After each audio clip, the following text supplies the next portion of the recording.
ನೀವು ಮೆಂಬರ್ ಅಲ್ಲ, ನೀವು ಸದಸ್ಯರಲ್ಲ, ನೀವು ಹೇಳಿ ಯಾಕೆ ಹೇಳುವುದಿಲ್ಲ.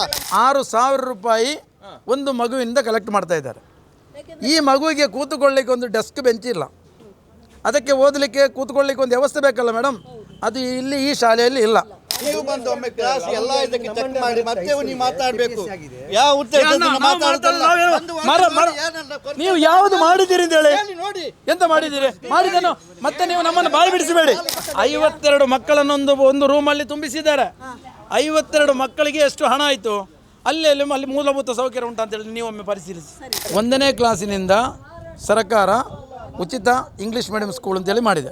ಆ ಕ್ಲಾಸಿಗೆ ಒಂದು ಮಗುವಿಂದ 2,000 ರೂಪಾಯಿ ಕಲೆಕ್ಟ್ ಮಾಡ್ತಾ ಇದ್ದಾರೆ. ಬೇರೆ ಕಡೆಗಳಲ್ಲಿ ಎಸ್ಕಾಟ್ ಮಾಡಿಕೊಂಡು ನೀವು ತಿರುಗುದಲ್ಲ. ನಿಮ್ಮ ಕ್ಷೇತ್ರದ MLA ಆಗಿ ಇದನ್ನು ಫಸ್ಟ್ ತೆರವು ಮಾಡಬೇಕು. ತಾಕತ್ತಿದ್ರೆ ಬೈರೇಗೌಡರಿಗಿದ್ದ ತಾಕತ್ತು ನಿಮ್ಗೆ ಇಲ್ವಾ? ಇದು ಫುಟ್ಪಾತ್ ಅಲ್ಲಿ ವ್ಯಾಪಾರ ಸಲ್ಲ. ಫುಟ್ಪಾತ್ ಅಲ್ಲಿ ಸ್ಟೆಪ್ ಮಾಡಿ ಯಾವನೋ ಒಬ್ಬ ಎಕ್ವೈರಿ ಮಾಡಿಕೊಂಡು ಸ್ಟೆಪ್ ಮಾಡ್ಕೊಂಡು ಹೋಗುವಾಗ ಯಾಕೆ ಈ ಕಡಚೂರ್ನ ಇದೆ? ಇದು ದೇರ್ಲಕಟ್ಟೆ ಜಂಕ್ಷನ್ ಅಲ್ಲಿ ನಿಮಗೆ ಕಾಣುದಿಲ್ವಾ?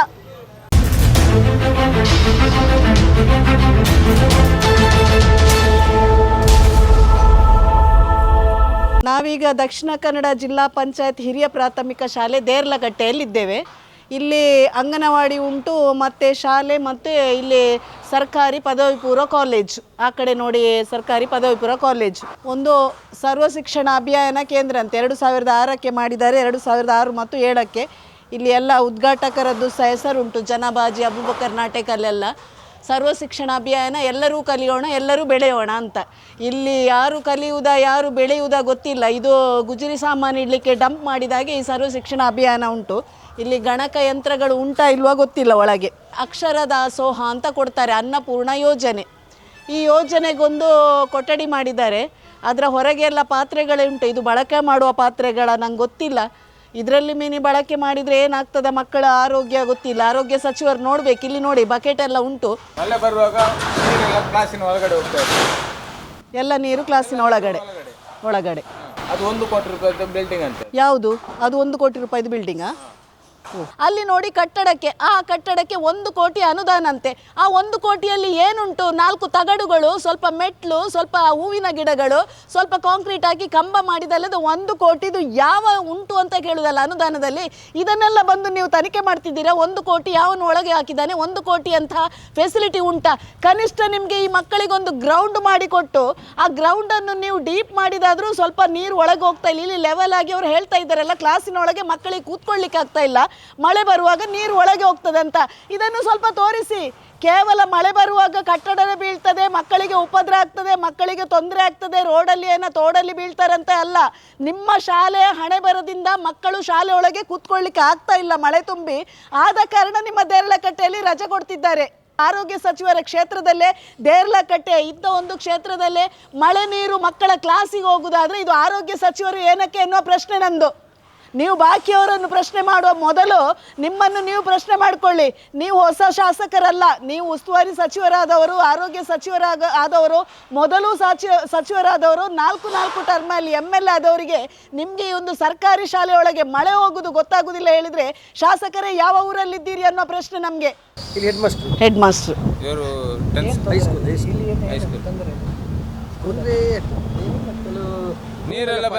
ಸ್ಕೂಲಲ್ಲಿ ತೊಂದರೆ ಇಲ್ಲ. ನೀರು ಬಂದ್ರೆ ಸ್ಕೂಲಿನ ಒಳಗೆ ಹೋಗ್ತದೆ, ಮಕ್ಕಳಿಗೆ ಒಳಗೆ ಕೂತ್ಕೊಳ್ಳಿಕ್ಕೆ ಆಗುದಿಲ್ಲ. ಪ್ರೈಮರಿ ಶಾಲೆ ಆದ್ರೂ ತಮಗೂ ಬರ್ತದಲ್ಲ ಸರ್ ನೀರು ಬರುವಾಗ. ಅಲ್ಲ ಹೇಳುದು, ನೀವು ಸಹ ಹೇಳ್ಬಹುದಲ್ಲ ಉಸ್ತುವಾರಿ ಸಚಿವರಿಗೆ, ನಿಮ್ಮ MLAಗೆ.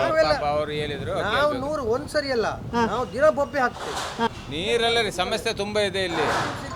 ಮಳೆ ಬಂದರೆ ನಿಮ್ಗೆಲ್ಲ ಕ್ಲಾಸಿಗೆ ನೀರೆಲ್ಲ ಬೀಳ್ತದೆ. ಮತ್ತೆ ಯಾಕೆ ಕಂಪ್ಲೇಂಟ್ ಯಾಕೆ ಬರಬಾರ್ದಾ? ಪಬ್ಲಿಕ್ಕಿಗೆ ಕ್ವಶನ್ ಕೇಳ್ಬೋದು. ಸಾರ್ವಜನಿಕರ ಹಕ್ಕು, ಸರ್ಕಾರಿ ಯಾರಿಗೂ ಎಲ್ಲಿ ಬರ್ಬೋದು. ನಿಮ್ಗೇನು ತೊಂದರೆ? ಶಾಲೆ ಒಳಗೆ, ಶಾಲೆ ನನ್ನ ಶಾಲೆ ರೀ, ನನ್ನ ಶಾಲೆ, ಇದು ಸರ್ಕಾರಿ ಶಾಲೆ, ನನ್ನ ಹಕ್ಕು, ನನ್ನ ಶಾಲೆ, ಯಾಕೆ ಬರಬಾರ್ದು? ಮಾಡಿ ಹೇಳಿ, ಹೇಳಿ ತೋರಿಸಿ ನೋಡಿ ಮೇಡಮ್, ತೋರಿಸಿ. ನಮ್ಮ ಸರ್ಕಾರಿ ಸ್ಕೂಲ್ಗೆ, PUC ಸ್ಕೂಲ್ಗೆ 3 ಎಕರೆ ಜಾಗವನ್ನು ಮಾರಲಿಕ್ಕೆ ಹೊರಟಿದ್ದಾರೆ. ತೋರಿಸಿ, ಬನ್ನಿ ನಮ್ಮೊಟ್ಟಿಗೆ, ತೋರಿಸಿ, ಬನ್ನಿ. ಇಲ್ಲಿ ನಮಗೆ ಇಲ್ಲಿ ಸುಮ್ಮನೆ ಬಂದ್ರೆ ಈಗ ನಿಮ್ಗೇನ್ ತೊಂದರೆ ಆಯ್ತು ನಿಮ್ಮ ಶಾಲೆಯ? ಅಲ್ಲಲ್ಲ, ಈಗ ಸುಮ್ಮನೆ ಹೇಳ್ತೀರಲ್ಲ ನೀವು. ಸಮಸ್ಯೆ ಹೇಳಿದ್ರೆ ನಮಗೆ ಗೊತ್ತಾಗ್ತದೆ. ನೀವು ಅಡಗಿ ಕೂತ್ರೆ ಅಡಗಿಸಿದ್ರೆ ನಮ್ಗೆ ಗೊತ್ತಾಗ್ತದಾ? ಮತ್ತೆ ಸಮಸ್ಯೆ ನಾವು ಹೇಳ್ಬೇಕಲ್ಲ, ನೀವು ಹೇಳ್ಬೇಕಲ್ಲ. ನಾವು ಸಮಸ್ಯೆ ಒಂದು ಕಣ್ಣಿಗೆ ಒಂದು ಸುಣ್ಣ, ಒಂದು ಕಣ್ಣಿಗೆ ಸುಣ್ಣ ಹಾಕೋದಲ್ಲ. ಸಮಸ್ಯೆ ನಾವು ಏನಿದ್ರೆ ನಮ್ಮ ಸ್ಕೂಲು ಹೇಳ್ಬೇಕಲ್ಲ. ನಾವು ಹೇಳಿದ್ರೆ ಯಾಕೆ ಸರ್ಕಾರಿ ಶಾಲೆ ಮಕ್ಕಳಲ್ವಾ?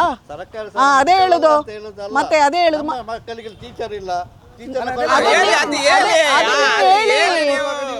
ನಮಗೆ ನನಗೆ ಕಮಿಟಿ ಅವಶ್ಯಕತೆ ಇಲ್ಲ. ಟೀಚರ್ ನಮಗೆ ಇರುವುದು ಸರ್ಕಾರಿ ಟೀಚರ್ 4-5 ಟೀಚರ್ ಇರುವುದು. ಮುನ್ನೆ ಒಂದು ಟೀಚರ್ ತೀರಿ ಹೋಗಿದ್ದಾರೆ. ಯಾವ್ದ್ರಲ್ಲಿ ನೀವು ಹೈಸ್ಕೂಲ ಪ್ರೈಮರಿಯಲ್ಲಿ ಎಷ್ಟು ಟೀಚರ್ ಇದ್ದಾರೆ? 6 ಟೀಚರ್ ಸರ್ಕಾರಿ ಟೀಚರ್ ಇರೋದು 6. ಮತ್ತೆ ಮೆಲ್ಲ ಇರೋದು ಗೆಸ್ಟ್ ಟೀಚರ್ ಇರೋದು. ಯಾವುದು ಕ್ಲಾಸ್ ನಮಗೆ 16 ಕ್ಲಾಸ್ ಇದೆ. 16 ಕ್ಲಾಸಿಗೆ ಈಗ ಎಷ್ಟು? 6 ಟೀಚರ್. ಗೆಸ್ಟ್ ಟೀಚರ್ ಎಷ್ಟಿದ್ದಾರೆ? ಗೆಸ್ಟ್ ಟೀಚರ್ ಎಷ್ಟಿದ್ದಾರೆ? ಗೆಸ್ಟ್ ಟೀಚರಿಗೆ ಸಂಬಳ ಯಾರು ಕೊಡುದು? ಸರ್ಕಾರ ಕೊಡ್ತದೆ. ಒಂದು ಸರಕಾರಿ ಬಾವಿದೆ, ಮೊದಲಿನ ಕಾಲದ ಅವತ್ತಿನ 57ನೇ ಇಸವಿಯಲ್ಲಿ ಮಾಡಿದ ಒಂದು ಸರಕಾರಿ ಬಾವಿದೆ. ಅದರ ನೀರು ಈಗಲೂ ಕುಡಿತಾ ಇದ್ದಾರೆ. ಆ ಬಾವಿ ಹತ್ರ ಒಮ್ಮೆ ಹೋಗಿ ನೀವು ವಿಡಿಯೋ ಮಾಡಿ ನೋಡಿ ಯಾವ ಸ್ಥಿತಿಯಲ್ಲಿದೆ ಅಂತೇಳಿ. ಇಲ್ಲಿ ಅವರವರಿಗೆ ಬೇಕಾದ ರೀತಿಯಲ್ಲಿ ಅವರವರ ವ್ಯಾಪಾರ ಮಾಡ್ತಾ ಇದ್ದಾರೆ. ಬಡವರು ಏನಾದರೂ ಮಾಡಿದ ತಕ್ಷಣ ಅವರನ್ನು ಹೆಬ್ಬಿಸ್ತಾರೆ. ಇಂಥ ಒಂದು ಪರಿಸ್ಥಿತಿಯಲ್ಲಿ ನಮ್ಮ ದೇರ್ಲಕಟ್ಟೆ ಬೆಲ್ಮ ಗ್ರಾಮ ಪಂಚಾಯತ್ ಹೋಗ್ತಾ ಉಂಟು.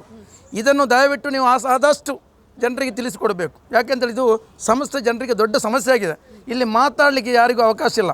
ಸರ್ಕಾರಿ ಶಾಲೆಯಲ್ಲಿ ಇಲ್ಲಿ ಕ್ಲಾಸ್ ರೂಮ್ ಮಾಡ್ತಾರೆ, ಟೀಚರ್ಸ್ ಸರಿಸುವುದಿಲ್ಲ, ಮಕ್ಕಳನ್ನು ಸೇರಿಸ್ತಾರೆ, ಎಲ್ಲ ಮಾಡ್ತಾರೆ. ಅದಕ್ಕೆ ಬೇಕಾದ ವ್ಯವಸ್ಥೆ ಮೂಲಭೂತ ಸೌಕರ್ಯ ಮಾಡಬೇಕಲ್ಲ.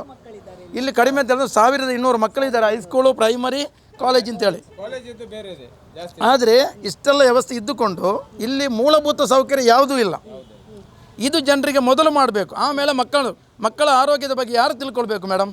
ನಾನು STMC ಅಧ್ಯಕ್ಷನಾಗಿದ್ದೆ ಮೇಡಮ್. ಆವಾಗ ಕಾಲದಲ್ಲಿ ಇಲ್ಲಿ ಬೇಕಾದ ವ್ಯವಸ್ಥೆ ಮಾಡಿ ನಾವು ಕೊಟ್ಟು ಓದೋದಿಲ್ಲಿಂದ. ಅದರ ನಂತರ ಇವರು ಬೇಕಾದ ರೀತಿಯಲ್ಲಿ ಮಾಡಲಿಲ್ಲ. ಇವತ್ತು ಇದು ವ್ಯವಸ್ಥೆ ಅಂತ ಹೇಳಿದರೆ ಈಗ ಕೆಲಸ ನಡೆಯಿತು, ನಮ್ಮ ಕಣ್ಣಿಗೆ ಕಾಣ್ತದೆ. ಎಷ್ಟು ಸಮಯ ಆಯಿತು? ಶಾಸಕರ ಅನುದಾನದಿಂದ ಬಂದಂಥ ಒಂದು ಕೆಲಸ ಅದು ಇವತ್ತು ಅದರ ಪೂರ್ತಿ ಆಗಲಿಲ್ಲ. ಮಕ್ಕಳನ್ನು ತಗೊಂಡು 2 ತಿಂಗಳಾಯಿತು. ಆ ಮಕ್ಕಳು ಯಾವ ರೀತಿಯಲ್ಲಿ ಕೂತ್ಕೊಳ್ಬೇಕು? ಮೇಡಮ್ ಬಂದ ತಕ್ಷಣ ಪಂಚಾಯತ್ ಸದಸ್ಯರು ಇದ್ದವರು ಓಡಿದರು. ಒಂದು ಟಾಯ್ಲೆಟ್ ಅವರು ಬರಬೇಕು, ನಿಲ್ಲಬೇಕು, ಇದನ್ನು ಏನು ಅಂತ ಹೇಳಿ ಕೇಳಬೇಕು.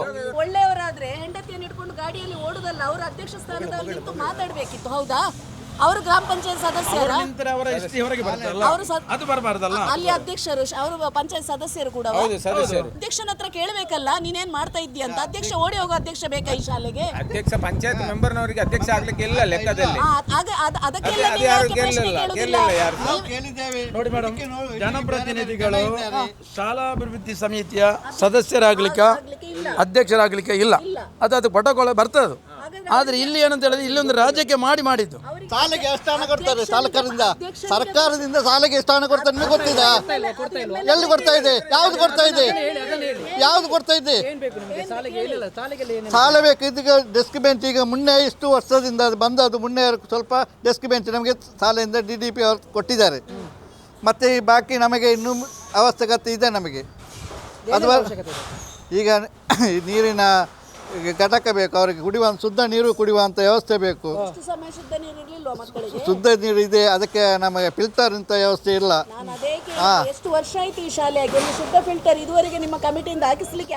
ಯಾವ ಕಮಿಟಿಯಿಂದ ಯಾರು ಬರ್ತದೆ? ಕಮಿಟಿಯಿಂದ ಏನು ಬರುವುದಿಲ್ವಲ್ಲ. ಕಮಿಟಿ ನಾವೇ ಕೊಡಬೇಕಷ್ಟೇ. ದಾನಿಗಳು ಸರ್ಕಾರಿ ಶಾಲೆಗೆ ದಾನಿಗಳನ್ನು ಕೊಟ್ಟಾಕಬೇಕು, ಯಾರು ಕೊಡುವುದಿಲ್ಲ. ಅಲ್ಲಿ ಶಾಲಾ ಅಭಿವೃದ್ಧಿ ಸಭೆಯ ಅಧ್ಯಕ್ಷರನ್ನು ಮಾಡುವುದು ಯಾಕೆ ಅಂತ ಹೇಳಿದ್ರೆ ಆ ಶಾಲೆ ಅಭಿವೃದ್ಧಿಯ ಬಗ್ಗೆ ಗಮನ ಕೊಡಲಿಕ್ಕೆ. ಅದು ನಿಮ್ಮಿಂದ ಆಗದಿದ್ದರೆ ನೀವೆಲ್ಲ ರಾಜೀನಾಮೆ ಕೊಟ್ಟು ಹೋಗಿ, ಮಾಡುವವರನ್ನು ಮಾಡಲಿ. ಇಲ್ಲಿ 2000 ರೂಪಾಯಿ ಮಕ್ಕಳಿಂದ ಏನು ಕಲೆಕ್ಟ್ ಮಾಡ್ತಾ ಇದ್ದೀರಿ ಅಂತ ಹೇಳಿದ್ರಲ್ವಾ, ಅದೇನು 2000 ರೂಪಾಯಿ? ಯಾರು ಇಲ್ಲಿ ದಾನಿಗಳ ಕಲೆಕ್ಷನ್ ಮಾಡ್ತಿಲ್ಲ, ಅವರಿಂದ ನಾವು ಇದು ಡೊನೇಷನ್ ಕೊಡ್ತಾ ಇದ್ದಾರೆ. ನಮ್ಮ ಶಾಲೆ ಟೀಚರ್ನ ಕೊರತೆ ಇರುವುದರಿಂದ ಟೀಚರ್ ಅವರಿಗೆ ನಮಗೆ ಸಂಬಳ ಕೊಡಲಿಕ್ಕೋಸ್ಕರವಾಗಿ ಅವರಿಂದ ನಾವು ಡೊನೇಷನ್ ತೆಗಿತಾ ಇದ್ದೇವೆ. ಕೆಲವು ಪೋಷಕರಿಂದ, ಮಕ್ಕಳರಿಂದಲ್ಲ, ಪೋಷಕರಿಂದ. ಪೋಷಕರಿಂದ ನಾವು ಡೊನೇಷನ್ ತೆಗೆದು ಅವರು ಕೊಟ್ಟು 2000 ಅಂತೆಲ್ಲ ಕೊಟ್ಟು ಎಲ್ಲರೂ ಕೊಡುವುದಿಲ್ಲ. ಕೊಡುವವರು ಕೊಡ್ತಾರೆ, ಇಲ್ಲದವರು ಇಲ್ಲ. ಅದಕ್ಕೆ ಲೆಕ್ಕ ಏನು ಇಲ್ಲ. ಕೊಟ್ಟು ತುಂಬ ಲೆಕ್ಕ ಉಂಟು, ಕೊಡಬೇಕು. ನೀವು ಮೆಂಬರ್ ಅಲ್ಲ, ನೀವು ಸದಸ್ಯರಲ್ಲ, ನೀವು ಹೇಳಿ ಯಾಕೆ ಹೇಳುವುದಿಲ್ಲ ನೀವು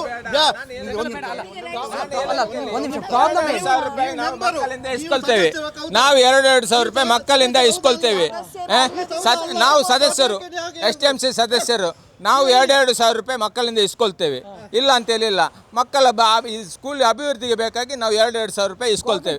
ಗೌರ್ಮೆಂಟ್ ಕೊಡೋದಿಲ್ಲಂತೆ. 2,000 ರೂಪಾಯಿ ಗೆಸ್ಟ್ ಟೀಚರ್ನವರಿಗೆ ಅಂತೇಳಿ ಸಂಬಳಕ್ಕೆ ಅಂತೇಳಿ ನಾವು 2,000 ರೂಪಾಯಿ ಇಸ್ಕೊಳ್ತೇವೆ. 2,000 ರೂಪಾಯಿ ಇಸ್ಕೊಳ್ಳೋದು ಎಷ್ಟು? ಒಂದು ಮಗುವಿಂದ 2,000 ರೂಪಾಯಿ 7 ವರ್ಷ ಆಯಿತು. ಸಾಧಾರಣ 600 ಚಿಲ್ಲ ಮಕ್ಕಳಿದೆ ಪ್ರೇಮಿ, 700 ಮಕ್ಕಳಿದ್ದಾರೆ ಪ್ರೇಮಿ. ವರ್ಷಕ್ಕೆ 2,000 ರೂಪಾಯಿ. ಇದು ಗೌರ್ಮೆಂಟ್ಗೆ ಏನೋ ತಿಳಿಸುವಂತ ಕನ್ನಡ ಮೀಡಿಯಮಿಗೆ ತೆಗೆಯಲಿಕ್ಕೆ ಇಲ್ಲ ದುಡ್ಡು. ನಾವು 2,000 ರೂಪಾಯಿ ಇಲ್ಲಿ ಅಷ್ಟೇ. ಇಂಗ್ಲೀಷ್ ಮೀಡಿಯಮ್ ಆಗಿದಲ್ಲ ಇವಾಗ. LKG ಹೇಳ್ಕೊಳ್ತಾ ಇದ್ದಾರೆ. ಇಂಗ್ಲೀಷ್ ಮೀಡಿಯಂ ಶಾಲೆಗೆ LKG UKG ಅಂತ ಹೇಳಿಕೊಂಡು ಈ STMC ಕಮಿಟಿ 6,000 ರೂಪಾಯಿ ಒಂದು ಮಗುವಿಂದ ಕಲೆಕ್ಟ್ ಮಾಡ್ತಾ ಇದ್ದಾರೆ. ಈ ಮಗುವಿಗೆ ಕೂತ್ಕೊಳ್ಳಿಕ್ಕೆ ಒಂದು ಡೆಸ್ಕ್ ಬೆಂಚ್ ಇಲ್ಲ, ಅದಕ್ಕೆ ಓದಲಿಕ್ಕೆ ಕೂತ್ಕೊಳ್ಳಿಕ್ಕೆ ಒಂದು ವ್ಯವಸ್ಥೆ ಬೇಕಲ್ಲ ಮೇಡಮ್, ಅದು ಇಲ್ಲಿ ಈ ಶಾಲೆಯಲ್ಲಿ ಇಲ್ಲ. ಮಕ್ಕಳನ್ನು ತುಂಬಿಸ್ತಾ ಇದ್ದಾರೆ, ಟೀಚರ್ಸ್ ಇಲ್ಲ ಅಂತ ಹೇಳ್ತಾರೆ, ಫರ್ನಿಚರ್ ಇಲ್ಲ ಅಂತ ಹೇಳ್ತಾರೆ. ಹಾಗಾದ್ರೆ ಇದು ಎಲ್ಲಿಂದ ಬರ್ತದೆ? ನೀವು ಬಂದು ಒಮ್ಮೆ ಕ್ಲಾಸ್ ಎಲ್ಲ ಇದಕ್ಕೆ ಚೆಕ್ ಮಾಡಿ ಮತ್ತೆ ನೀವು ಮಾತಾಡಬೇಕು. ಯಾವ ಉದ್ದೇಶದಿಂದ ಮಾತಾಡ್ತಲ್ಲ? ನೀವು ಯಾವುದು ಮಾಡಿದ್ದೀರಿ ಅಂತ ಹೇಳಿ. ನೋಡಿ ಎಂತ ಮಾಡಿದ್ದೀರಿ? ಮಾಡಿದನು ಮತ್ತೆ ನೀವು ನಮ್ಮನ್ನು ಬಾಯಿ ಬಿಡಿಸಬೇಡಿ. ಮಾಡಿದಂಥದ್ದು ಮಾಡಿದನು ಮಾಡಿ ನೀವು.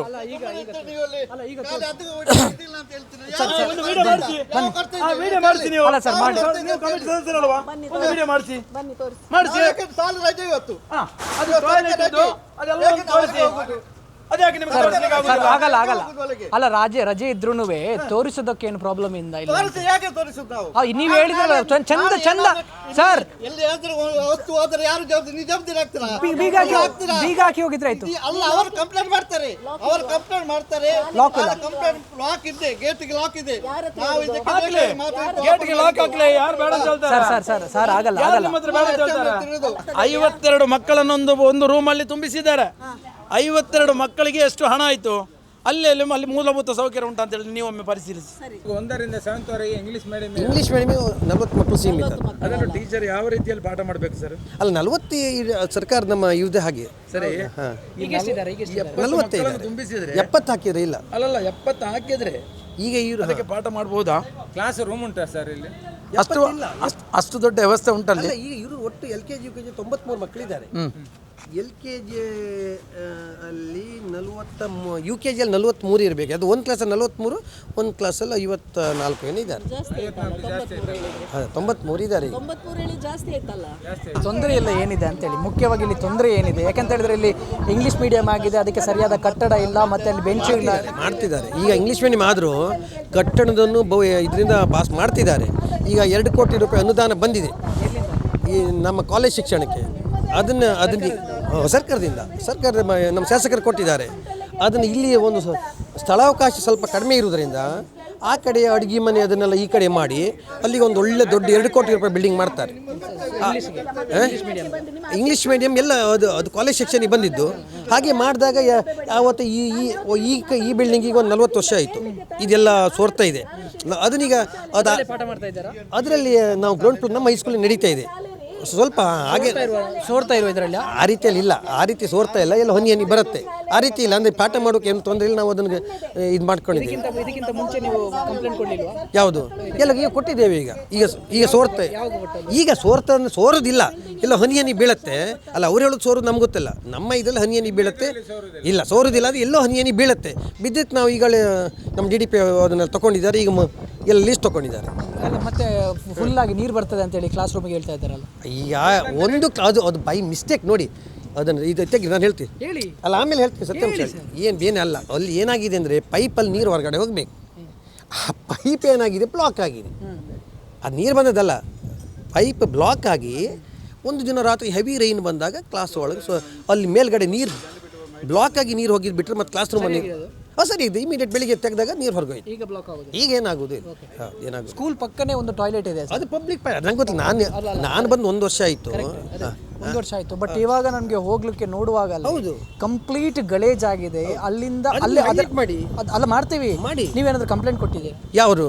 ಸೊ ನಾವು ಅದ್ರ ಬಗ್ಗೆ ತುಂಬ ಈ ಪಂಚಾಯತಿಗೆಲ್ಲ ಹೇಳಿದ್ದೇವೆ. ಎಲ್ಲ ಅಲ್ಲಿ ಇಲ್ಲಿದು ಸ್ಮೆಲ್ ಬರುತ್ತೆ ಅಂತ ತುಂಬ ಸರಿ ಹೇಳಿದ್ದೀವಿ. ಪಂಚಾಯತ್ ಹೇಳಿದ್ದೀವಿ, 1-2 ಸಲ ಲೆಟ್ರು ಕೊಟ್ಟಿದ್ದೀವಿ ಪಂಚಾಯತ್ ಅವರು. ಅದು ಪಂಚಾಯತ್ ಬಾಡಿ ಮಾಡಬೇಕಾದ ಕೆಲಸ ಅದು. ಮತ್ತು ಇದೆಲ್ಲ ಕಡೆ ನೀವು ಅದನ್ನು ಹೈಲೈಟ್ ಮಾಡಬೇಕು. ಯಾಕಂದರೆ ಕಸದ ರಾಶಿ ಇಲ್ಲ, ಅದು ಮಾಡಬೇಕಾದ ಪಂಚಾಯತ್ ಮಾಡಬೇಕದು. ಪಂಚಾಯತ್ ಮೆಂಬರ್ಸ್ ಏನಂದರೆ ಆರೋಗ್ಯ ಮುಖ್ಯ. ಆರೋಗ್ಯದ ಬಗ್ಗೆ ಇಲ್ಲಿ ಮಿನಿಮಮ್ ಗಮನ ಕೊಡೋದಿಲ್ಲ. ಇಲ್ಲಿ ಸ್ಕೂಲ್ ಆಗಲಿಲ್ವಾ, ಕರೆಕ್ಟಾಗಿ ಬೆಂಚ್ ಇಲ್ವಾ, ಏನು ಬೆಂಚಿ ಡೆಸ್ಕು ಫರ್ನಿಚರ್ ಯಾವುದು ಸರಿಯಾಗಿ ಬಂದಿರಲಿಲ್ಲ. ನಿನ್ನೆ ಸ್ವಲ್ಪ ಏನೋ ತಂದು ಕೊಟ್ಟಿದ್ದಾರೆ, ಅದು DDP ಇಂದ ಯಾರೋ ಮಾತಾಡಿ ಅದು ತಂದು ಕೊಟ್ಟಿದ್ದಾರೆ. ಅದು ಇನ್ನೂ ಆ ವ್ಯವಸ್ಥೆ ಪೂರ್ತಿ ಆಗಲಿಲ್ಲ. ಆಗ್ತದೆ ಅಂತ ಹೇಳ್ತಾ ಇದ್ದಾರೆ, ಯಾವ ರೀತಿಯಲ್ಲಿ ಆಗ್ತದೆ ಅಂತೇಳಿ ಗೊತ್ತಿಲ್ಲ. ಅಂದರೆ ಈಗ ಇಂಗ್ಲೀಷ್ ಮೀಡಿಯಮಲ್ಲಿ ಕಲಿತಾ ಇರುವಂಥ ಮಕ್ಕಳಿಗೆ ಏನು ಕ್ಲಾಸ್ ರೂಮ್ ಇಲ್ವಾ? ಹೇಗೆ? ಕ್ಲಾಸ್ ರೂಮ್ ಇದೆ, ಆದರೆ ಕ್ಲಾಸ್ ರೂಮಿನ ವ್ಯವಸ್ಥೆ ಸರಿ ಇಲ್ಲ. ಆ ಮಕ್ಕಳನ್ನು ಕೂತ್ಕೊಳಿಸ್ಲಿಕ್ಕೆ ಒಂದು ವ್ಯವಸ್ಥೆ ಬೇಕಲ್ಲ, ಅದಕ್ಕೆ ಬೇಕಾದ ಫರ್ನಿಚರ್ಸ್ ಬೇಕಲ್ಲ, ಅದು ಅಲ್ಲಿ ಇಲ್ಲ. ಓಕೆ, ಎಷ್ಟು ವರ್ಷದಿಂದ ಸ್ಕೂಲ್ ಇದು ಕಡಿಮೆ ಅಂತ ಹೇಳಿದ್ರೆ 4 ವರ್ಷದಿಂದ ಇದೇ ವ್ಯವಸ್ಥೆಯಲ್ಲಿ ಓಡಾಡ್ತಾ ಉಂಟು. ಇಲ್ಲಿ ಡೆಸ್ಕ್ ಬೆಂಚ್ ಇಲ್ಲದೆ, ಬೆಂಚ್ ಡೆಸ್ಕ್ ಇಲ್ಲ, ಬೇಕಾದಂಥ ಟೀಚರ್ಸ್ಗಳಿಲ್ಲ.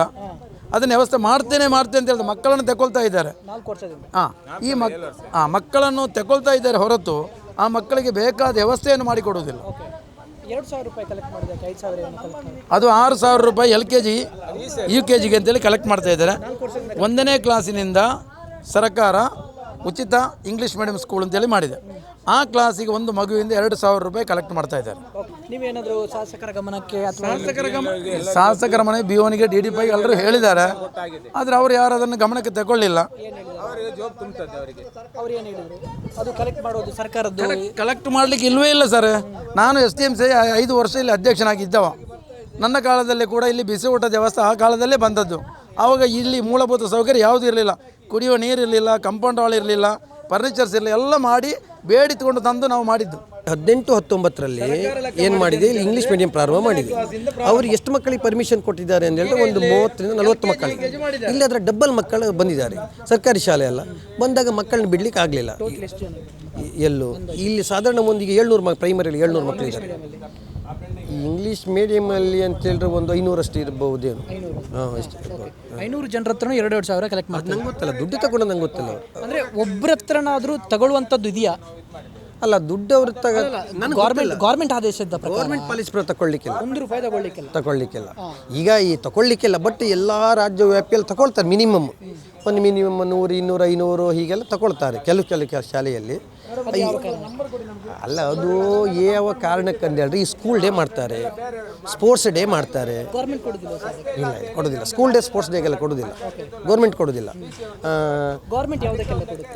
ಗೌರ್ಮೆಂಟ್ ಯಾವುದಕ್ಕೆ ಕೊಡುತ್ತೆ ಅಂತ ಹೇಳಿದ್ರೆ ಟೀಚರ್ಸನ್ನು ಕೊಡ್ತಾರೆ. ಮತ್ತು ಈ ಕುಡಿಯುವ ನೀರು, ಮೂಲಭೂತ ಈ ಕರೆಂಟ್ ಬಿಲ್ ಈಗ ಫ್ರೀ ಆಗಿದೆ. ಇದೆಲ್ಲದಕ್ಕೂ ಗೌರ್ಮೆಂಟ್ ಕೊಡುತ್ತೆ. ಸಾಧಾರಣ ಶಾಲೆ ನಡೆಸೋದುಂಟಲ್ಲ, ಈ ಪರೀಕ್ಷೆಗಳನ್ನು ನಡೆಸಲಿಕ್ಕೆ ಇದಕ್ಕೆಲ್ಲ ಸರ್ಕಾರ ಕೊಡುತ್ತೆ.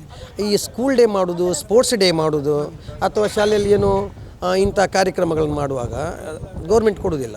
ಗೌರ್ಮೆಂಟ್ಗೆ ನೀವು ಅಪ್ರೋಚ್ ಆಗಬಾರ್ದಾ ಸರ್ ಅಂತ ಹೇಳಿದ್ರೆ ಈ ರೀತಿಯಾಗಿ ಸ್ಪೋರ್ಟ್ಸ್ ಡೇ ಮಾಡಬೇಕು, ಅಥವಾ ನಮ್ಮದರಲ್ಲೂ ಕೂಡ ಸ್ಪೋರ್ಟ್ಸ್ಗೆ. ಆದರೆ ಸರ್ಕಾರಿ ಶಾಲೆಯಲ್ಲಿ ಕಲಿತವರು ಸ್ಪೋರ್ಟ್ಸಲ್ಲಿ ಮುಂದೆ ಬರೋದು ಹೇಗೆ? ಈಗ ಅದು ಟ್ಯಾಲೆಂಟ್. ಸ್ಪೋರ್ಟ್ಸಲ್ಲಿ ಮುಂದೆ ಬರುವುದು ಅಂತ ಹೇಳಿದ್ರೆ ಸಪೋರ್ಟ್ ಮಾಡಲಿಲ್ಲ ಅಂತ ಹೇಳಿದ್ರೆ, ಅನುದಾನ ಇಲ್ಲ ಅಂತ ಹೇಳಿದ್ರೆ, ಅಲ್ಲ ಅದು ಕೊಡ್ತಾರೆ, ಹಾಗಲ್ಲ. ಈಗ ಒಂದು ಸ್ಪೋರ್ಟ್ಸ್ ಡೇ ಮಾಡಬೇಕಾದ್ರೆ ಒಂದು 10,000-12,000 ಹೀಗೆಲ್ಲ ಖರ್ಚಾಗಿದೆ. ನಾನು ಹೇಳೋದು ಅರೌಂಡ್ ಇಡೀ ರಾಜ್ಯವ್ಯಾಪಿ ಮಾಡ್ತಾರೆ. ಅಲ್ಲ, ಇಲ್ಲಿ ತಗೊಳ್ಬೇಕಂದಲ್ಲ. ಅಥವಾ ಒಂದು ಸ್ಕೂಲ್ ಡೇ ಮಾಡಬೇಕು. ಸ್ಕೂಲ್ ಡೇ ಮಾಡಿದಾಗ ಆ ದಿನ ಖರ್ಚು ಒಂದು ಸುಮಾರು ಒಂದು 50,000-60,000 ಬರುತ್ತೆ. 50,000 ಮಕ್ಕಳಿಂದಲೇ ಕಲೆಕ್ಟ್ ಮಾಡೋದಾ ಸರ್? ಮಕ್ಕಳಿಂದ ಮಾಡೋದಿಲ್ಲ, ಡೋನರಿಂದ, ದಾನಿಗಳಿಂದ ಇರ್ತಾರೆ. ದಾನಿಗಳು ಕೊಡ್ತಾರೆ, ಅದಕ್ಕೆ ಕೊಡ್ತಾರೆ, ಮಾಡ್ತಾರೆ ಅಷ್ಟೇ. ಇಲ್ಲಿ ಮಕ್ಕಳಿಂದ ಮಾಡಿದ್ದು ನನಗೇನು ಗೊತ್ತಿಲ್ಲ, ನನ್ನ ಗಮನಕ್ಕೇನು ಬರಲಿಲ್ಲ. ಸೊ ಹಾಗಾದರೆ ನೀವು ಹೇಳುವಂಥದ್ದು ಇಂಗ್ಲೀಷ್ ಮೀಡಿಯಂನ ಮಕ್ಕಳಿಗೆ ಯಾವುದೇ ಕಾರಣಕ್ಕೂ 1 ರೂಪಾಯಿ ಕೂಡ ಪಡೆಯುವಂತಿಲ್ಲ ಸರ್ಕಾರದ ಆದೇಶದ ಪ್ರಕಾರ? ಅದು ಇಲ್ಲ, ಪಡೆಯುವಂತಿಲ್ಲ. ಅದೇ ಇಲ್ಲಿ ಹೆಚ್ಚುವರಿ ಅವ್ರು ಹೇಳಿದ್ರು 30 ಮಕ್ಕಳಿಗೆ, 40 ಮಕ್ಕಳಿಗೆ, 40ಕ್ಕಿಂತ ಹೆಚ್ಚು ಮಕ್ಕಳಿಲ್ಲ. ಅದು ಡಬಲ್ ಮಕ್ಕಳು ಅಡ್ಮಿಷನ್ ಆಗಿರೋದ್ರಿಂದ ಆ ಟೀಚರ್ ಎಲ್ಲ ಹಾಕ್ಕೊಳ್ಬೇಕು. ನನಗೆ ತಗೊಂಡಿದ್ದು ಗೊತ್ತಿಲ್ಲ, ಹಾಗೆ ತೊಗೊಂಡಿರಬಹುದೇನು ಅನ್ಸುತ್ತೆ ನನಗೆ. ಕಂಪ್ಲೇಂಟ್ ನೀವು ಹೇಳಿದ್ರೆ ಸಂತೋಷ. ನಮ್ಗೆ ಒಳ್ಳೆ, ನಮ್ಮ ಉದ್ದೇಶವಿದೆ ಶಾಲೆಗಳನ್ನ ಒಳ್ಳೆ ನಡೆಸಬೇಕು, ಬಡ ಮಕ್ಕಳಿಗೆ ಅದರ ಪ್ರಯೋಜನ ಸಿಗಬೇಕು. ನಾವು ತುಂಬ ಚೆಂದ ಮಾಡಿದ್ವಿ, 100% ತರಿಸಿದ್ದೇವೆ. ಮತ್ತು ಒಳ್ಳೆ ಕ್ವಾಲಿಟಿ ಎಜುಕೇಷನ್. ನಮ್ಮದು 86.9 ಬಂದಿದೆ. ನಿಮ್ಮ ಇಂಗ್ಲೀಷ್ ಮೀಡಿಯಂ ಸತ್ಯಷ್ಟು ಬರಲಿ, SLCಲೆಲ್ಲ ತುಂಬ ಒಳ್ಳೆಯಾಗಿದೆ. Thank you. ನೋಡಿ, ನಾನೀಗ ದೇರ್ಲಕಟ್ಟೆ ಜಂಕ್ಷನಲ್ಲಿದ್ದೇನೆ. ನೋಡಿ, ಇಲ್ಲಿ ಸರ್ಕಲ್, ಇದರಲ್ಲಿ ಕಣಚೂರ್ನವ್ರದ್ದು ಕ್ಲಾಕ್ ಮಾಡಿದ್ದಾರೆ. ಇದೆಲ್ಲಿ ನಾನು ಕುಗ್ರಾಮದಲ್ಲಿಲ್ಲ, ಒಳಗೆ ಇಲ್ಲ. ನೋಡಿ, ಇದು ಇಲ್ಲಿ ಕಟ್ಟಡ ಕಾಣ್ತಾ ಉಂಟು ನಿಮಗೆ, ಜಾಗ್ವರ್ ಫಿಟ್ನೆಸ್. ಈ ಬಿಲ್ಡಿಂಗಲ್ಲಿ ಒಂದು ಮೋರ್ ಉಂಟು. ಇಲ್ಲಿ ಗೊತ್ತಿಲ್ಲ ನನಗೆ. ನೋಡಿ, ಇದು ಫುಟ್ಪಾತ್. ಈ ಫುಟ್ಪಾತಲ್ಲಿ ನೋಡಿ ಸ್ಟೆಪ್ ಮಾಡಿ ಈ ಬಿಲ್ಡಿಂಗಿಗೆ ಕೊಟ್ಟಿದ್ದಾರೆ. ಯಾವುದು? ಇವರ ಶಾಪಿಗೆ ಹೋಗಲಿಕ್ಕೆ. ಆಲ್ರೆಡಿ ಸುಪ್ರೀಂ ಕೋರ್ಟಿನ ಆದೇಶ ಉಂಟು, ಫುಟ್ಪಾತಲ್ಲಿ ಜನರಿಗೆ ಬಿಟ್ಟುಕೊಡ್ಬೇಕು, ಜನರಿಗೆ ಅಂಗಡಿ ಯಾವುದು ಮಾಡಲಿಕ್ಕೆ. ಇದು ಅಂಗಡಿ ಅಲ್ಲ ನೋಡಿ, ಫುಟ್ಪಾತಲ್ಲೇ ಸ್ಟೆಪ್ ಮಾಡಿಕೊಂಡು ಅಂಗಡಿಗೆ ಮೆಟ್ಲು ಮಾಡಿದಾದರೆ ಇದನ್ನು ಗ್ರಾಮ ಪಂಚಾಯತ್ ಇನ್ನೂ ಸಹ ನೋಡಿ ಕೂತ್ಕೊಳ್ಳೋದಾದರೆ ಯಾಕೆ? ನಾನು ಯುಟಿಕಾದರವಳಿತೆ ಹೇಳ್ತಾ ಇದ್ದೇನೆ, ಆರೋಗ್ಯ ಸಚಿವರು ನೋಡಿ ಫುಟ್ಪಾತಲ್ಲಿ ಡ್ರಮ್ಗಳನ್ನಿಟ್ಟುಕೊಂಡು ನಿಮ್ಮ ಆರೋಗ್ಯವನ್ನು ಕಾಪಾಡ್ತಾ ಇದ್ದಾರೆ. ಬೇರೆ ಕಡೆಗಳಲ್ಲಿ ಎಸ್ಕಾಟ್ ಮಾಡಿಕೊಂಡು ನೀವು ತಿರುಗುದಲ್ಲ. ನಿಮ್ಮ ಕ್ಷೇತ್ರದ MLA ಆಗಿ ಇದನ್ನು ಫಸ್ಟ್ ತೆರವು ಮಾಡಬೇಕು ತಾಕತ್ತಿದ್ರೆ. ಬೈರೇಗೌಡರಿಗಿದ್ದ ತಾಕತ್ತು ನಿಮ್ಗೆ ಇಲ್ವಾ? ಇದು ಫುಟ್ಪಾತಲ್ಲಿ ವ್ಯಾಪಾರ ಸಲ್ಲ, ಫುಟ್ಪಾತಲ್ಲಿ ಸ್ಟೆಪ್ ಮಾಡಿ ಯಾವನೋ ಒಬ್ಬ ಎಕ್ವೈರಿ ಮಾಡಿಕೊಂಡು ಸ್ಟೆಪ್ ಮಾಡಿಕೊಂಡು ಹೋಗುವಾಗ ಯಾಕೆ ಈ ಕಡಚೂರ್ನ ಇದೆ? ಇದು ದೇರ್ಲಕಟ್ಟೆ ಜಂಕ್ಷನಲ್ಲಿ ನಿಮಗೆ ಕಾಣುವುದಿಲ್ವಾ? ಇದನ್ನು ತಕ್ಷಣ ತೆರವು ಮಾಡಬೇಕು, ಜನರಿಗೆ ಅವಕಾಶ ಮಾಡಿಕೊಡ್ಬೇಕು. ಪುನಃ ಇವರ ಕಸಗಳನ್ನೆಲ್ಲ ಇದು ಕಸಗಳ ಯುಟಿಕಾದರವರೇ ಬೆಳ್ಮ ದೇರ್ಲಕಟ್ಟೆಯಲ್ಲಿ ನಿಮ್ಮ ರಿಕ್ಷಾ ತಂಗುದಾಣದಲ್ಲಿ ಫೋಟೋ ಆಗಿ ಪೂಜಿಸ್ತಾ ಇದ್ದಾರೆ. ಇದನ್ನೇನು ನಿಮಗೆ ಕಾಣುವುದಿಲ್ವಾ? ಯಾಕೆ ಪಂಚಾಯತ್ನವರಿಗೆ ತಾಕತ್ತಿಲ್ವಾ? ಒಂದೇ ಒಂದು ಪಂಚಾಯತ್ನ PDO ಹೊರಗೆ ಬರುವುದಿಲ್ಲ, ಪಂಚಾಯತ್ ಮೆಂಬರ್ಸ್ ಹೊರಗೆ ಬರುವುದಿಲ್ಲ ಹೇಳಿದರೆ ಇದು ನಿಮ್ಮ ಡ್ಯೂಟಿ. ಪ್ರತಿಯೊಬ್ಬರು ಆಗದ ರಿಕ್ಷಾವನ್ನೆಲ್ಲ ಫುಟ್ಪಾತಲ್ಲಿ ಇಡಲಿ ಲೈನಲ್ಲಿ. ಕೇವಲ ದೊಡ್ಡವನ ಬಿಲ್ಡಿಂಗಿಗೆ ಮಾತ್ರ ಫುಟ್ಪಾತಲ್ಲಿ ಈ ರೀತಿ ಪರ್ಮಿಷನ್ ಕೊಡೋದಲ್ಲ. ಇದನ್ನು ತಕ್ಷಣ ತೆರವು ಮಾಡಬೇಕು. ಜನರು ಹೋಗ್ಲಿಕ್ಕಾಗಿ ಫುಟ್ಪಾತ್ ಹಾಕಿದ್ದು, ಅದರಲ್ಲಿ ಇಂಥ ಒಂದು ಎಂತ ಇದು ಯಾರ್ದು ಈಗ? ಇದು ಹೋಗ್ಲಿಕ್ಕೆ ಯಾರಿಗೆ? ಇದು ಹೋಗ್ಲಿಕ್ಕೆ ಯಾರಿಗೆ ಈ ಶಾಪಿಗೆ? ಇದು ನನಗೆ ಡೌಟ್ ಮೇಲೆ ಇದಕ್ಕೆ ಬೇರೆ ಉಂಟು, ಸ್ಟೆಪ್ ಎಲ್ಲ ಬೇರೆ ಉಂಟಲ್ಲ ಇದಕ್ಕೆ? ಬೇರೆ ಇದು ರೂಮ್ ಉಂಟಾ? ಅದೇ ರೂಮ್ನವರಿಗೆ ಹೋಗ್ಲಿಕ್ಕೆ. ರೂಮ್ನವರಿಗೆ ಯಾವುದು? ಮೋರಿದ್ದು? ಮೋರಿದಲ್ಲ, ಇದು ಯಾರಿಗೆ? ಸ್ಟಾಪ್ ಬಾಡಿಗೆ. ಕ್ಲೋತ್ದ ಅಂಗಡಿ ಅವರ ರೂಮಿಗೆ ಹೋಗ್ಲಿಕ್ಕೆ ಅಂತ. ಯಾರು? ಲಾಫಿಟ್ ಯುನಿಸೆಕ್ಸ್ ಇಲ್ಲಿ ಬಟ್ಟೆ ವ್ಯಾಪಾರ ಉಂಟಂತೆ, ಅವರಿಗೆ ಇದು ಸ್ಟೆಪ್ ಮಾಡಿದಂತೆ. ಯುಟಿಕಾದರ್ ಅವರೇ, ನಿಮಗೆ ನಾನು ಆರೋಗ್ಯ ಸಚಿವರಾಗಿ ನಿಮ್ಮ ಕ್ಷೇತ್ರಕ್ಕೆ ಮೊದಲನೇದಾಗಿ ಬಂದಿದ್ದೇನೆ. ಇದನ್ನು ತೆರವು ಮಾಡಲೇಬೇಕು. ಫುಟ್ಪಾತಲ್ಲಿದ್ದದನ್ನು ಡಬ್ಬಗಳು ನೋಡಿ, ಬೇಕಾದಷ್ಟು ಜನರಿಗೆ ಸಹ ಕಾಮನ್ ಸೆನ್ಸ್ ಅಂತ ಬೇಕು. ಅನ್ನ ತಿನ್ನೋರು ಈ ರೀತಿ ಫುಟ್ಪಾತಲ್ಲಿ ಇಡ್ಲಿಕ್ಕಿಲ್ಲ. ಜನರಿಗೆ ಸಹ ಸ್ವಲ್ಪ ಸೆನ್ಸ್ ನೋಡು. ಕೆಲಸ ಮಾಡಿದ ಎಲ್ಲ ಸಾಮಾನುಗಳು ಇಲ್ಲಿ ಯಾವನ ಕಾಂಟ್ರಾಕ್ಟರೇ ಅಂತ ಗೊತ್ತಿಲ್ಲ, ಎಲ್ಲ ಅವನದ್ದು ಕಲ್ಲುಗಳು ಮಣ್ಣುಗಳು ಎಲ್ಲ ಗೋಣಿಯಲ್ಲಿ ಇಟ್ಟಿಗೆಗಳೆಲ್ಲ ತುಂಬಿ ಫುಟ್ಪಾತ್ಗಳು. ಇಲ್ಲಿ ನೋಡಿ ಕಸದು ರಾಶಿ ಕೊಳಕು. ಇದು ನಾನು ಎಲ್ಲಿ ತೋರಿಸೋದಲ್ಲ, ಎಲ್ಲ ಕಡೆಯಲ್ಲಿ ಯುಟಿಕಾದರ್ ಅವರ ಫ್ಲೆಕ್ಸ್ ಕಾಣ್ತಾ ಉಂಟು. ಉಚಿತ ಪುಸ್ತಕ ವಿತರಣೆ ಬಡವರಿಗೆ, ಅದು ಬಡ ಶಾಲೆಯಲ್ಲಿ, ರಿಕ್ಷಾ ಪಾರ್ಕಲ್ಲಿ ಎಲ್ಲ ನಿಮ್ಮ ಫ್ಲೆಕ್ಸ್ಗಳು ರಾರಾಜಿಸ್ತಾ ಉಂಟು. ಆದರೆ ಇಲ್ಲಿ ಸಹ ಒಂದು ಫ್ಲೆಕ್ಸ್ ಹಾಕಬೇಕಲ್ಲ. ಇಲ್ಲಿ ಸಹ ಒಂದು ಅಲ್ಲಿ ಸ್ಟೆಪ್ ಮಾಡಿದ್ದೀರಲ್ಲ, ಅಲ್ಲಿ ಸಹ ಒಂದು ಫ್ಲೆಕ್ಸ್ ಹಾಕಿ ಧನ್ಯವಾದ ಅಂತ. ಯಾಕೆಂದರೆ ಇದೆಲ್ಲ ನೋಡಿ, ಅನುಭವಿ ಮಂತ್ರಿಗಳು, 4ನೇ ಟರ್ಮ್ MLAಗಳು, ಇದೆಲ್ಲ ಇನ್ನೂ ಸಹ ಸಿಟಿಯಲ್ಲಿ ಆಗಲಿಲ್ಲ ಹೇಳುವಾಗ ಖಾಲಿ ಡಾಮರ್ ಮಾಡ್ಕೊಂಡು ಹೋಗಿದ್ದೀರಿ, ಇದು ಕಾಂಕ್ರೀಟ್ ಮಾಡಿಕೊಂಡು ಹೋಗಿದ್ದೀರಿ ವಿನಃ ಒಂದೇ ಒಂದು ಕಡೆಯಲ್ಲಿ ಸರಿಯಾಗಿ ನೀರು ಹೋಗುವಂಥ ವ್ಯವಸ್ಥೆ ಇಲ್ಲ. ಕೆಲವು ಕಡೆಗಳಲ್ಲಿ ಎಲ್ಲಿ ಹಾಸ್ಪಿಟಲ್ಗಳು ಉಂಟು ಅವರವರೇ ಮಾಡ್ಕೊಂಡಿದ್ದಾರೆ ಫುಟ್ಪಾತ್ಗಳನ್ನು. ಅಲ್ಲಿ ಎಲ್ಲ ಸಂತೆಯಾಗಿ ಯಾವುದೇ ಡ್ರೈನ್ ಹೋಗಲಿಕ್ಕೆ ಫೆಸಿಲಿಟಿ ಇಲ್ಲ, ನಡ್ಕೊಳ್ಳಿಕ್ಕೆ ಫೆಸಿಲಿಟಿ ಇಲ್ಲ, ಏನೂ ಇಲ್ಲ. ಯುಟಿಕಾದರೆ ನೀವು ಬಂದು ತೆಗಿಬೇಕಂತ ಹೇಳುವುದಲ್ಲ, ಆದರೆ ನೀವು ಬಾಕಿಯವರನ್ನೆಲ್ಲ ಕೂತ್ಕೊಳ್ಳಿಸಿ ಪ್ರಶ್ನೆ ಮಾಡಿಕೊಂಡು ನೀವು ಮೀಟಿಂಗ್ ಕರಿತೀರಿ ಉಸ್ತುವಾರಿ ಸಚಿವ ಅಂತ. ಮೊದಲು ನಿಮ್ಮ ಗ್ರಾಮ ಪಂಚಾಯತ್ನ ಸದಸ್ಯರನ್ನು ಕರ್ಕೊಂಡ್ಬಂದು ಮೀಟಿಂಗ್ ಮಾಡಿ ಏನು ಕೆಲಸ ಮಾಡ್ತಾ ಇದ್ದೀರಿ ಅಂತ ಜನರು ಉಗಿತಾ ಇದ್ದಾರೆ. ಪ್ರತಿ ಕಡೆಯಲ್ಲಿ ದಿನಾಲು ಕಸಗಳು ಹೋಗ್ತಿದೆ, ಆದರೆ ಯುಟಿಕಾದರ್ ಕ್ಷೇತ್ರದಲ್ಲಿ ಕಸ ವಿಲೇವಾರಿ ಉಂಟಾ ಇಲ್ವಾ ಗೊತ್ತಿಲ್ಲ. ನಿಮ್ಮನ್ನು ನೋಡಿ ಭಯ ಪಡ್ತಾ ಉಂಟು ಕಸದು ರಾಶಿ ಸಹ. ಆರೋಗ್ಯ ಸಚಿವರ ಏರಿಯಾದಲ್ಲಿ ನಾವು ಯಾವುದೇ ತೊಂದರೆ ಮಾಡೋದಿಲ್ಲ, ಯಾವ ಸೊಳ್ಳೆ ಉತ್ಪತ್ತಿ ಮಾಡೋದಿಲ್ಲ ಅಂತ ಈ ಸೊಳ್ಳೆಗಳೇ ಈ ಕಸಗಳೇ ನಿಮ್ಮನ್ನು ನೋಡಿ ಭಯ ಪಡ್ತಾ ಉಂಟು ಸಚಿವರೇ. ಇಲ್ಲಿ ಪಂಚಾಯತಿಂದ ಬಂದು ಎಲ್ಲ ಅವೇರ್ನೆಸ್ ಮಾಡ್ತಾರೆ. ಒಂದು ಬೊಂಡ ಇಡಬಾರ್ದು ಮನೆಯಲ್ಲಿ, ಪಾತ್ರೆ ಇಡಬಾರ್ದು, ಅದರಲ್ಲಿ ಮಲೇರಿಯಾ ಬರ್ತದೆ, ಸೊಳ್ಳೆ ಬರ್ತದೆ, ಡೆಂಗು ಬರ್ತದೆ ಅಂತ.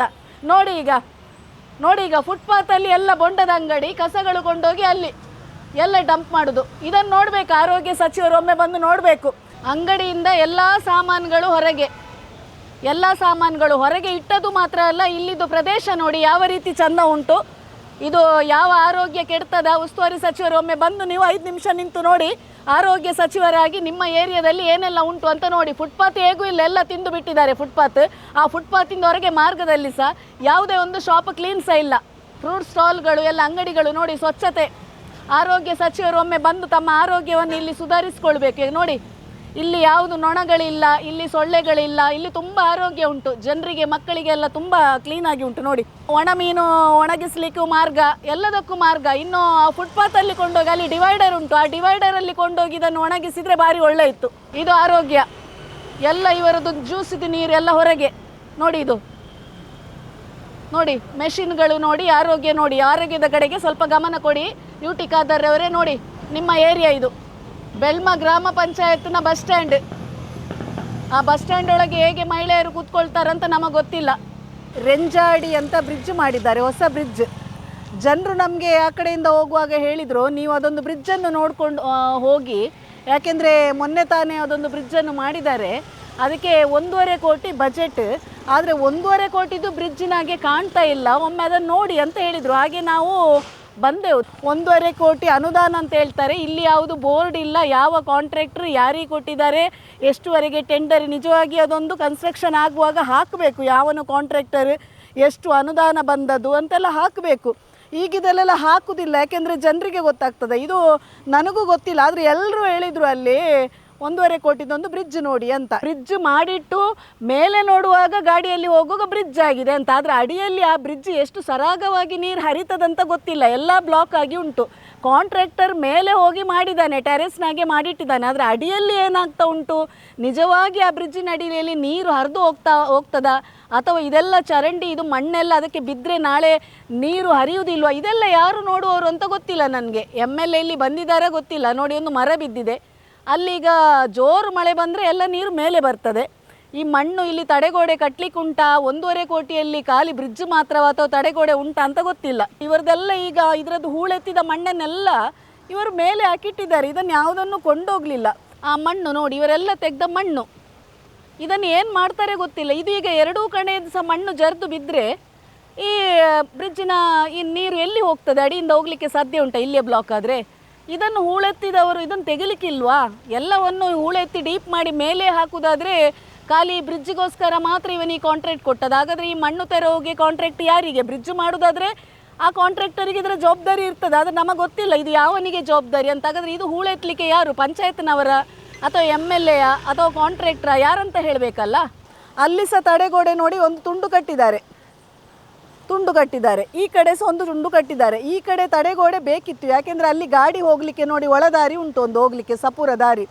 ಮಣ್ಣು ಉಂಟಂತ ಗಾಡಿ ಈಚೆ ಬಂದರೆ ಗಾಡಿ ಈ ಚರಂಡಿಗೆ ಬೀಳ್ಬೋದು, ಹಾಗಾಗಿ ಅಲ್ಲಿ ತಡೆಗೋಡೆ ಕಟ್ಟಿದರೆ ಗಾಡಿ ಸಹ ಸ್ವಲ್ಪ ಸರಿಯಾಗಿ ಹೋಗ್ಬೋದು. ಇದೇ ಈ ಮಣ್ಣಿನ ಧೈರ್ಯ ಹಿಡ್ಕೊಂಡು ಯಾವನಾದರೂ ಎರಡೂ ಕಡೆಯಿಂದ ವಾಹನ ಬರುವಾಗ ಸೈಡ್ ಕೊಟ್ಟರೆ ಅವನ ವಾಹನ ಇಲ್ಲಿ ಟೈರ್ ಜಾರಿ ಡ್ರೈನ್ ಒಳಗೆ ಬೀಳ್ಬೋದು. ಇದು ಯಾಕೆ ಇಟ್ಟಿದ್ದಾರೆ ಗೊತ್ತಿಲ್ಲ. ಮತ್ತು ಯಾವುದಕ್ಕೆ 1.5 ಕೋಟಿ ಈಗ ಮುಗಿಸಿ ಇನ್ನು ಅದರಲ್ಲಿ ಹಣದಲ್ಲಿ ಉಳಿದ ಹಣದಲ್ಲಿ ಕೆಲಸ ಮಾಡಲಿಕ್ಕೆ ಉಂಟಾ ಅಂತ ಸಹ ನಮಗೆ ಗೊತ್ತಿಲ್ಲ. ಜನರು ನಮಗೆ ತೋರಿಸ್ತಾ ಇದ್ದಾರೆ 1.5 ಕೋಟಿದೊಂದು ಬ್ರಿಡ್ಜನ್ನು ಬಂದು ನೋಡಿ ನೀವು ಹೇಗೆ ಆಗಿದೆ ಅಂತ. ಇದಕ್ಕಾದರೂ ಅಧಿಕಾರಿಗಳನ್ನು ನೀವು ಪ್ರಶ್ನೆ ಕೇಳಬೇಕು. ಈ ಪ್ರಶ್ನೆ ನೀವು ಕೇಳಬೇಕು, ಕಂಪ್ಲೀಟ್ ಆಗಿದೆ ಆ ಬ್ರಿಡ್ಜ್, ಯಾವ ಟೈಮ್, ಎಷ್ಟು ಇದಕ್ಕೆ ಖರ್ಚು, ಇದನ್ನೆಲ್ಲ ಅಧಿಕಾರಿಗಳನ್ನು ಕೂತು ಪ್ರಶ್ನೆ ಕೇಳಿದರೆ ನಾವು ಒಪ್ತೇವೆ. ನೀವು ಸುಮ್ಮನೆ ಬೇಡದಕ್ಕೆ ಮೂಗು ತೋರಿಸಿಕೊಂಡು ಯಾವುದೋ ಪೊಲೀಸ್ ಕಮಿಷನರ್ ಹತ್ರ ನಿಮ್ಮ ಈಗೋ ತೋರಿಸಿಕೊಂಡು ಪ್ರಶ್ನೆ ಕೇಳುವ ಬದಲು ನಿಮ್ಮ ಕ್ಷೇತ್ರದ ಬಗ್ಗೆ ಕಾಳಜಿ ವಹಿಸಿ ಪ್ರಶ್ನೆ ಕೇಳಲಿಕ್ಕೆ ಕಲಿಯಿರಿ ಸಚಿವರೇ.